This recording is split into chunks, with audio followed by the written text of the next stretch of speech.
Electric field due to a infinite plane sheet. Suppose कर लो कि हमारे पास कोई प्लेन शीट है, ठीक है, और पॉइंट P हम कंसिडर कर लेते हैं जहां पर हम इलेक्ट्रिक फील्ड फाइंड करनी है at a distance r from the sheet. ठीक है, इनफाइनाइट का मीनिंग क्या है यहाँ पर कि जो डिस्टेंस हम P ले रहे हैं, ठीक है, शीट वो बहुत ही स्मॉलर है than the area of the sheet. ठीक है, तो जो शीट है उससे नेक्स्ट पार्ट हमारा क्या होता है कि हमने क्या ड्रॉ करना होता है, जहां हमने पॉइंट कंसिडर किया है वहां से हमने गॉसियन सरफेस ड्रॉ करना होता है। फील्ड इंटेंसिटी फाइंड करने के लिए दो कंडीशन है, पहली तो हमें उसका गॉसियन सरफेस ड्रॉ करना है और दूसरा पॉइंट क्या होता है कि इलेक्ट्रिक फील्ड इंटेंसिटी उस गॉसियन सरफेस पे कांस्टेंट होनी चाहिए। ठीक है, तो आप सोचोगे कि जैसे चार्ज डिस्ट्रीब्यूशन है, चार्ज डिस्ट्रीब्यूशन के अकॉर्डिंग हम किसी भी शेप का गॉसियन सरफेस क्यों नहीं ड्रॉ करते, इस एक पर्टिकुलर शेप का ही गॉसियन ड्रॉ करते हैं, चाहे वो सिलेंड्रिकल शेप हो चाहे वो स्फेरिकल शेप हो। ठीक है, तो एक पर्टिकुलर शेप होती है, उसकी जिग जैग शेप नहीं होती है। क्यों? क्योंकि कंडीशन क्या है कि उस गॉसियन सरफेस पे इलेक्ट्रिक फील्ड इंटेंसिटी जो है वो कांस्टेंट होनी चाहिए।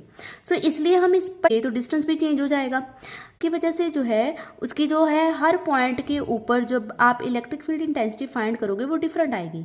इसलिए हमें गॉसियन सरफेस जो हम ड्रॉ करते हैं वो किसी पर्टिकुलर शेप का होता है। तो जहाँ पर हमने सिलेंड्रिकल शेप का जो है गॉसियन सरफेस ड्रॉ कर दिया। अब इसके तीन पार्ट हैं। ठीक है, अब मान लो शीट कुछ सेम, तो इस केस में अगर हम P पॉइंट के रीजन की बात करें तो इलेक्ट्रिक फील्ड भी इस साइड है और जो हम एरिया वेक्टर लेते हैं उसकी डायरेक्शन भी सेम है। तो दोनों यहाँ पर थीटा कितना आ जाएगा हमारा 0 डिग्री। ओके, बात करते हैं नेक्स्ट रीजन की। नेक्स्ट रीजन में भी क्या है, यहाँ पर भी सर्कुलर पोर्शन है, तो यहाँ पर भी इलेक्ट्रिक फील्ड और एरिया एलिमेंट की डायरेक्शन सेम है, तो यहाँ पर भी थीटा हमारा 0 डिग्री आ जाएगा। अब रही बीच वाले सरफेस की बात, तो बीच वाले सरफेस में जो है हम अगर स्मॉल एरिया एलिमेंट ड्रॉ करते हैं तो वो एरिया एलिमेंट परपेंडिकुलर हुआ उसके। ठीक है, ये है इलेक्ट्रिक फील्ड की डायरेक्शन, तो ये हो गई एरिया एलिमेंट, तो उनके बीच में एंगल यहाँ पर कितना हो जाता है, थीटा इज 90 डिग्री। तो तीन रीजन में जो हमारा इलेक्ट्रिक फ्लक्स जो है वो डिवाइड है, जिसमें फर्स्ट और सेकंड रीजन में, this is the first region and second region, first और सेकंड रीजन में इस जहाँ पर थीटा हमारा आ गया है 0 एंड थर्ड रीजन पे हमारा थीटा आ गया है 90 डिग्री। तो जब आप E डॉट ds का डॉट प्रोडक्ट ओपन करोगे तो हमारे पास क्या रिजल्ट आ जाएगा, E आ जाएगा। ठीक है, इस कंडीशन में हम जब थीटा की वैल्यू सब्स्टिट्यूट करेंगे तो फर्स्ट रीजन और सेकंड रीजन में, ठीक है, यहाँ पर आ रहा है थीटा 0 डिग्री और यहाँ पर हमारा आ रहा है थीटा 90 डिग्री। तो ये वैल्यू cos 90 जो है हमारे पास वो होता है 0 और cos 0 डिग्री हमारे पास होता है 1। सिमिलरली cos 0 डिग्री हमारे पास होता है 1। ठीक है, तो ये तो हमारे दो वैल्यूज बच गई और ये हो गई हमारी कैंसिल, क्योंकि 0 होने से ये वैल्यू 0 हो गई।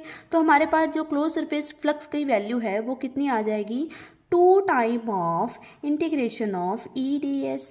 ओके, और जब आप करोगे तो ये आ जाएगा E इज अ कांस्टेंट, तो इंटीग्रेशन इसकी आ जाएगी S, तो आपकी आएगी वैल्यू 2ES। ठीक है, तो अब हमने क्या करना है, पहले हमने फ्लक्स यूज कर लिया, अब हमने करनी है गॉस थ्योरम यूज।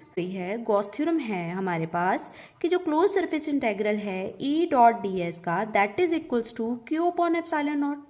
अब ये जो शीट हमने ली है इसकी सरफेस चार्ज डेंसिटी है सिग्मा, अकॉर्डिंगली हमारे पास चार्ज किसके इक्वल आ जाएगा, सिग्मा ए या फिर हम ले सकते हैं सिग्मा एस।